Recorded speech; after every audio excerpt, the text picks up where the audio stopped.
बुधवारी जिंदाल पॉलिफिल्म्स कंपनीला मोठ्या प्रमाणात आग लागली होती।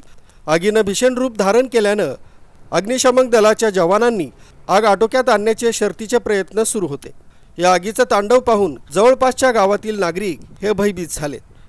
ही आग आटोक्यात आणण्याचे प्रशासनाचे शर्थीचे प्रयत्न सुरू आहेत। त्यात गॅसचा भीषण विस्फोट झाल्यानं 15 किलोमीटर पर्यंत या स्फोटाचे हादरे जवळपासच्या गावांना जाणवले। प्रशासनाने 15 किलोमीटरवरील गावांतील ग्रामस्थांना तात्पुरत्या स्वरूपात इतरत्र स्थलांतरित होण्याच्या सूचना दिल्या आहेत। आर्मी न्यूजसाठी पांडुरंग भांगरे, इगतपुरी।